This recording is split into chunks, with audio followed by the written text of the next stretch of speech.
Pemerintah berencana menghilangkan sejumlah aturan dalam lowongan pekerjaan, mulai dari batas usia hingga syarat good looking, dilarang dijadikan syarat mencari pegawai. Sulitnya mencari pekerjaan menjadi perhatian pemerintah. Sejumlah aturan pun dibuat untuk mempermudah rakyat dalam mendapatkan pekerjaan yang sesuai. Kementerian Ketenagakerjaan pun meminta perusahaan-perusahaan untuk menghapus syarat batas usia hingga berpenampilan menarik dalam mencari pegawai baru. Jadi nanti para pencari kerja tidak lagi disyaratkan terkait umur. Umur nanti kita akan hapus. Kedua, soal syarat harus good looking dan sebagainya, itu juga tidak ada. Kemudian umur tidak ada juga. Kemudian pertanyaan-pertanyaan yang menjadi syarat soal udah nikah, belum nikah, itu kita hapus. Penghapusan syarat usia dalam lowongan pekerjaan diharapkan bisa mengurangi jumlah pengangguran di Indonesia. Lantaran hingga bulan Februari 2025, Badan Pusat Statistik mencatat jumlah pengangguran di Indonesia mencapai 7,28 juta orang. Tim Liputan iNews melaporkan. Di tengah sulitnya mencari pekerjaan, Presiden Prabowo Subianto bersiap meluncurkan 6 paket bantuan pemerintah. Bantuan tidak hanya berupa potongan harga, tapi juga tambahan alokasi bansos. Dan berikut daftar paket bantuan dari pemerintah.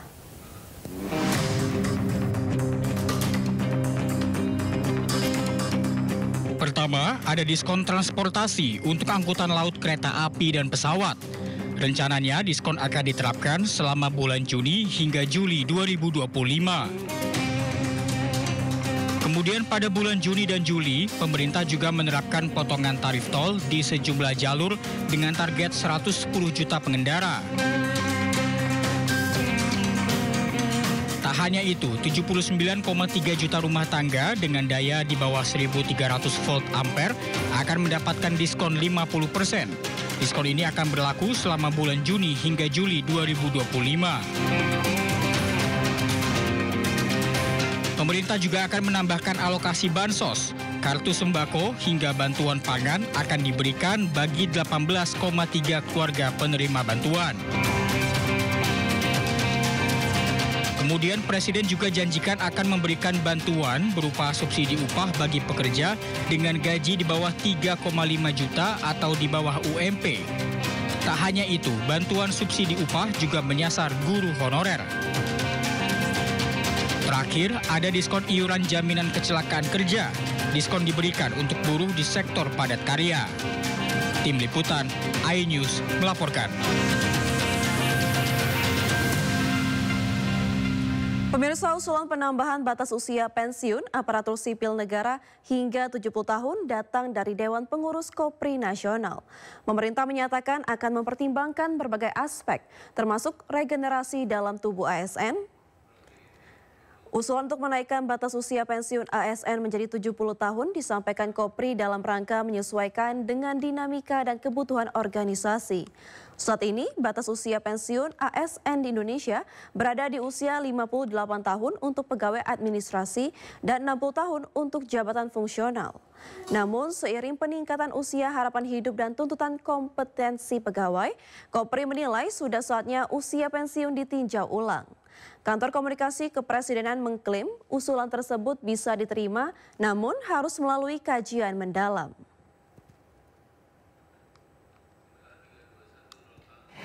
Ya, ini sudah disampaikan juga oleh Bapak Menteri Sekretaris Negara ya.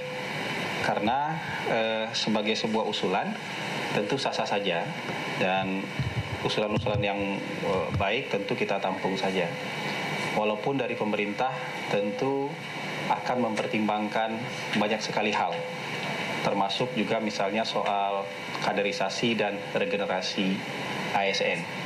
Dan ke depan tentu kan pemerintah harus mempersiapkan generasi-generasi baru ASN yang mumpuni, yang akan memimpin dan mengurus negara ini. Saran kita juga Korpri berkonsultasi dengan Menpan RB dan Menteri Dalam Negeri dalam kapasitas mereka sebagai Dewan Penasehat Korpri. Resort Kota Besar Bandung amankan 2 orang terduga pelaku pengrusakan gawang kiper di Stadion Gelora Bandung Lautan Api saat pesta perayaan kemenangan Persib. Saat ini kedua pelaku masih menjalani pemeriksaan di Mapolrestabes Bandung.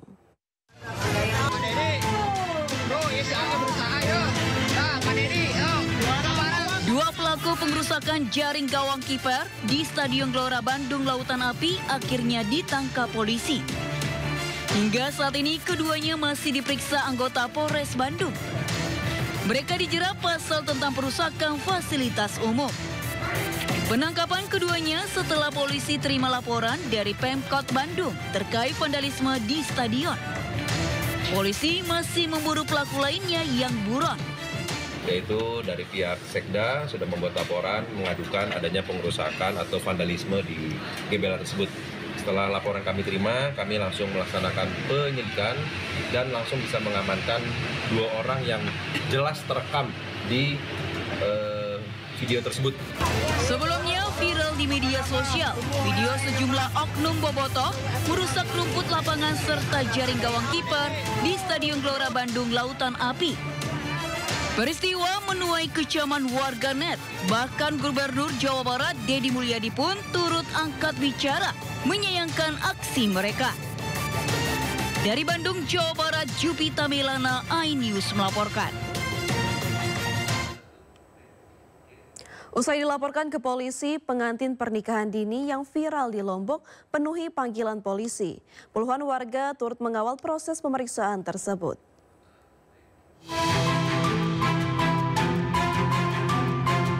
Pengantin remaja yang baru-baru ini viral di media sosial mendatangi Mapolres Lombok Tengah.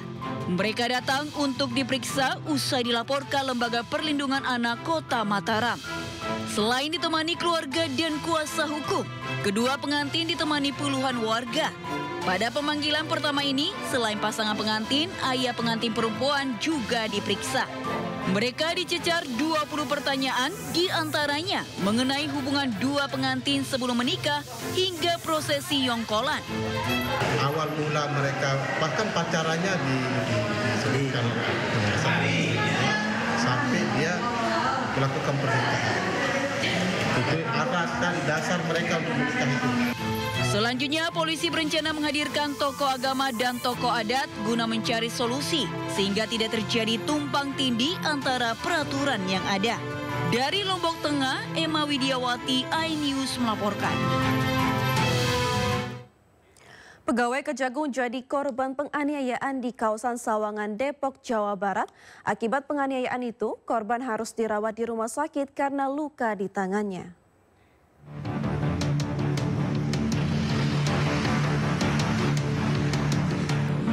Seorang ASN staf Pusat Data Statistik Kriminal dan Teknologi Informasi Kejagung harus dirawat di rumah sakit karena dianiaya orang tak dikenal dengan senjata tajam.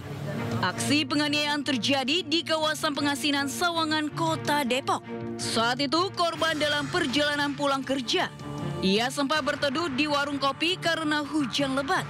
Namun saat melanjutkan perjalanan, ia tiba-tiba dipepet pengendara lain yang berboncengan sepeda motor dan menyabetnya dengan senjata tajam. 2 orang yang berboncengan menghampiri korban, kemudian tiba-tiba langsung menyabetkan senjata tajam ke arah korban. Setelah korban terluka, kemudian korban berusaha untuk pulang dan dengan menggunakan mobil dibantu dengan kerabat langsung menuju ke rumah sakit. Hingga saat ini polisi masih memburu pelaku penganiayaan itu. Polisi telah memeriksa sejumlah saksi dan rekaman CCTV di sekitar lokasi. Dari Depok, Jawa Barat, Iyung Rizky, iNews melaporkan. Majelis Hakim Pengadilan Negeri Mataram menjatuhkan vonis 10 tahun penjara terhadap Iwas alias Agus Difabel. Agus terbukti bersalah karena terbukti melecehkan sejumlah wanita hingga membuat korban trauma.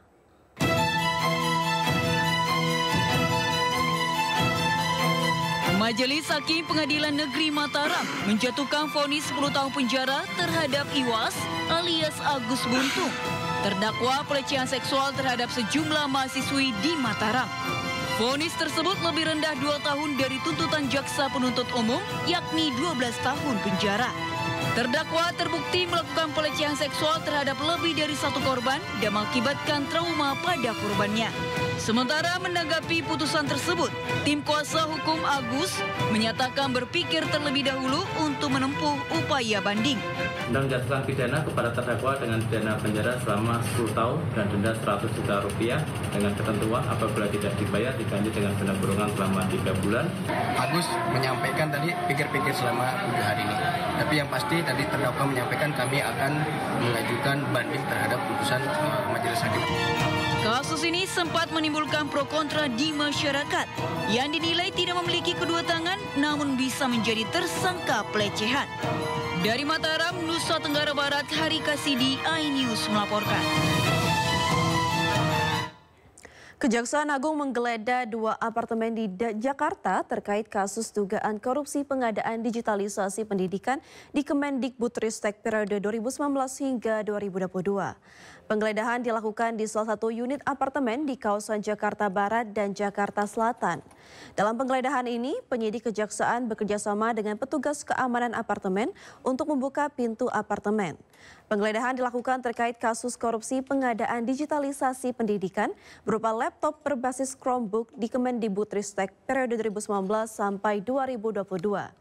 Diduga kerugian negara akibat korupsi ini mencapai 9 triliun rupiah. Terhadap perkara ini sudah dinaikkan statusnya menjadi penyidikan. Ya, tentu penyidikan ini menjadi serangkaian upaya dari penyidik untuk membuat terang ya tindak pidana ini dan menemukan tersangkanya. Ya, nah kalau kita lihat dari sisi tempusnya itu di antara waktu 2019 sampai 2022 ya. Nah terkait dengan pengadaan Chromebook ya yang nilainya anggarannya sekitar 9,9 triliun lebih ya hampir 10 triliun. Pemirsa, sejumlah kader PDI Perjuangan melaporkan Menteri Koperasi Budi Ari Setiadi ke Barreskrim Polri. Budi Ari dilaporkan karena dugaan pencemaran nama baik dan fitnah kepada kader PDIP. 8 orang kader PDI Perjuangan mendatangi Barreskrim Polri dengan membawa sejumlah dokumen dan barang bukti. Mereka juga membawa rekaman pembicaraan Budi Ari yang dianggap memfitnah PDIP di salah satu media. Budi Ari sedang berseteru dengan kader PDIP karena mengaitkan kasus judi online yang sedang diberantas pemerintah dengan kader PDIP.